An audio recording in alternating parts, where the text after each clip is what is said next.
Hannah Mascaperea and Scott Drew is exactly where we left off. I had not heard that story, or I had forgotten it, that he or someone on his staff had threatened to deport him to Columbia, where he was from, if he didn't sign with them, and he eventually was at Indiana. But I didn't even know that story. Yeah. He crossed swords with. There's a lot of AAU type people in Indiana who do not have the highest regard for Scott Drew.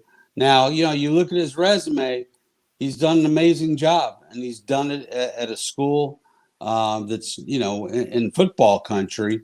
And Baylor's not known for its hoops, or hasn't been known for its hoops. And, I think he's been there 18 years, something like that.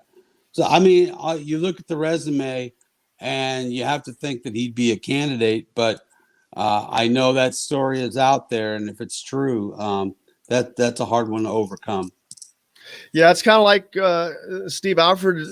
I don't know that he ever escaped the issues at Iowa. Never. And so it's haunted him since then. So, and so now all these names that are flying around, and it's fun for all of us to talk about, but what it really comes down, I don't know what I don't know. I don't know how far Indiana is willing to go, but I also don't know who's truly attainable. Chris Beard is now attainable to me now that I know his buyout is actually half of what it is, and somebody's going to pay that buyout. That's not an issue. Keep this in mind. He's the third or fourth highest paid coach in the country. Right, so right now. It ain't going to be cheap. It ain't going to be cheap, and he's a Texas but having guy. Somebody else pay the buyout that helps with that. So you're only paying the salary. So you could go at a $5 million salary. You could. Which, without having to pay a buyout, you're coming out okay. Yeah. But that's just a possibility. I don't know that he leaves Texas. He seems very happy there. His family's happy there. I think so too. He's got a couple of kids. I don't know their ages, but I would assume based on his age that they're still in school. And it's hard to move your kids when they're of a certain age. To me, and it's 99% not going to happen, but you got to make the call to Brad Stevens, people. You got to make that call just to find out where he is. Trevor, you got that clip from yesterday? Trevor, I think he commented, Bob, yesterday specifically that he is not interested in the job. There were two different ones I saw. Yeah. One was with a radio show, Zoe and Bertrand, and the other one was he was talking with the Boston media as part of his normal interview sessions, and he didn't say he wasn't interested. He just said he's not leaving. But what's he supposed to say? You don't even know if they've made a call yet. But I think Chris Beard, I think you have to take at least a deep dive into Drew and see what's there, what's true and what's not true. I'm glad to see Rick Pitino's out of the running. Yeah, I noticed he graciously took himself out. So him and Alford. I sent a tweet out thinking, I'm like, well, that's nice to know that Rick Pitino has taken himself out of the running for that. That's so gracious of him. The Beilein thing, John Beilein and an IU player, specifically maybe Calbert Chaney, who is at the Indiana Pacers, who is someone I've been thinking of for a while. I didn't think about the Beilein thing at first, but that's why I didn't give as much weight to Chaney at the time, but that would make more sense. Beilein's not a long-term guy, but it's kind of like the Juwan Howard thing in reverse. Right. Let me throw another name out at you. Dane Fife. Thad Matta? Nah, I don't know about Thad Matta. I think he's too happy on the beach. But how about Dane Fife? But is he going to leave? I think he's in the waiting position right now. Yes, he would take the Indiana job tomorrow. I'm just telling you. He would take the Indiana job tomorrow. Look, does he have a nice fallback? Hell yeah, he does. I mean, he's probably the guy when Izzo decides to hang him up when he's 106 years old. But I can tell you, based on the conversations I've had, Dane Fife would be totally interested in that job. And I think he's somebody they got to look at. I am not, Jim. I'm not a guy who feels like it's got to be an Indiana guy. But if you have an Indiana guy, kind of like Dane Fife, I think you have to take a hard look. Well, I agree, and because his name is the one that has probably come up more than any other IU player besides Alford, but that's been brought up in such a split manner. But yeah, his name is definitely the one been brought up the most. And now that's a situation where I think Dane would be smart enough to do exactly what Juwan Howard did, have some experience with him. But I'd love to see, we just got off with him, but there's no one I would love to see more on this staff than Michael Lewis. I will tell you, he on is the just staff, sure. Yeah. Yes, on the staff. He is just a man. Golly, you want that guy teaching a lot of different things. He's hard-nosed. He's just everything.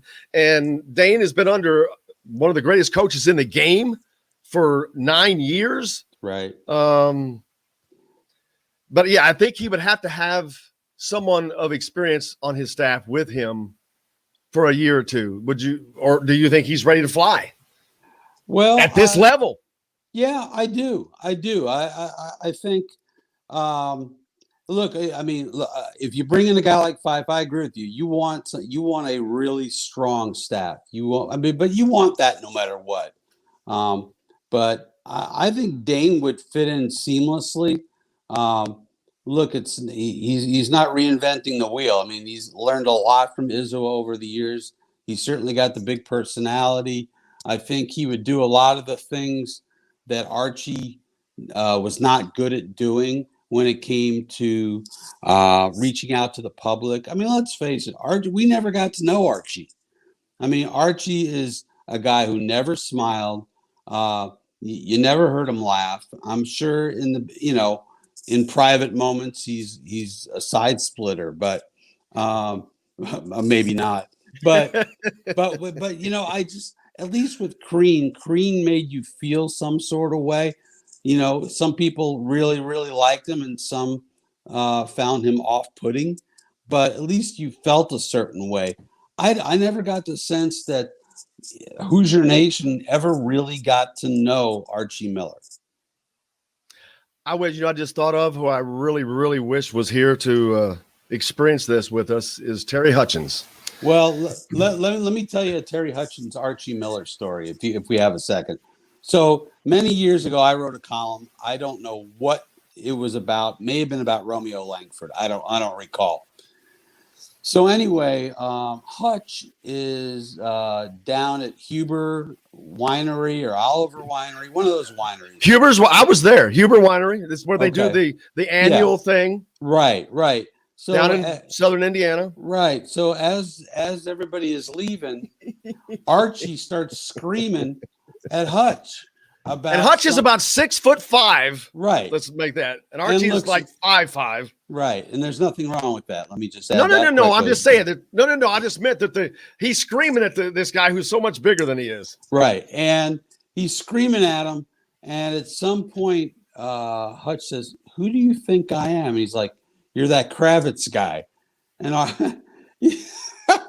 so he was screaming at Hutch, thinking it was me. Hutch is, as you said, about 9 foot tall, and I'm about 3 foot tall. No, you're not short, but I was talking about Archie. Oh yeah, well, me and Archie probably go about the same. We're probably about the same height, not very tall. So yeah, he was screaming at Hutch, and Hutch's like, "You got the wrong guy." And I reached out to Archie and was like, "Dude, if you have a problem, just call me. Maybe my column was off the mark. I mean, I'm glad to always look at what I've written to see if I was completely correct and if I was completely fair. And if I wasn't, I will apologize. But let me know what the problem is." And I never heard from him. So that told me all I need to know about Archie at this point. Yep. What else you got going, Bob? I know you got a busy day, so I don't want to keep you. Well, I'm going to talk to on the Zoom. I'm not doing one-on-one, but I'm talking on the Zoom with Kelvin Sampson here in a little while. I'm going to write a story about that. I wrote a story. If you look in the Athletic today, I wrote a piece about the last time that Butler hosted an NCAA game was in 1940. And it's a really interesting backstory. That year, Purdue got selected to represent the Midwest in the NCAA tournament, and they turned down the invitation and said, you should give it to Indiana, because Indiana, even though they had a worse record in the Big Ten, they did sweep the Boilermakers that year. And Indiana goes on to win the 1940 national championship. Isn't that wild? Yes, because there's no way in hell anybody would give anybody an opportunity to do that in today's world. I'm like, wow. But back then, the NCAA tournament was just in its second year. Yeah, the NIT was the deal. The NIT was the deal, although the NIT was only in its third year.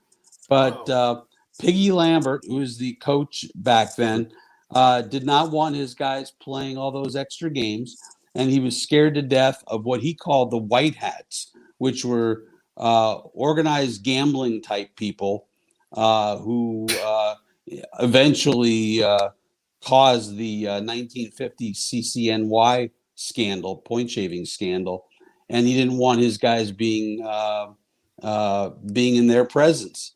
So they said, "Well, why don't you take Indiana?" And Indiana won the whole damn thing.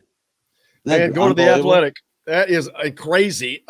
There's so many stories like that are great, but when people like you dig them up and give them life, that's what makes Bob Kravitz of the world so valuable, and we appreciate you. Go to the Athletic and make sure you catch that, because I do, and it's great stuff. But Bob, great stuff with you as always. I cannot tell you how much I appreciate you, man, and cannot wait to talk to you about Kelvin Sampson. How weird it is that he's going to be playing in Assembly Hall. Chris Beard will be playing in Assembly Hall. Mm-hmm. You can throw Tony Bennett in there, I think, but just oddly. And then Michael Lewis and Dane Pfeiffer up in Mackey. It's just, there's all kinds of irony going on this year.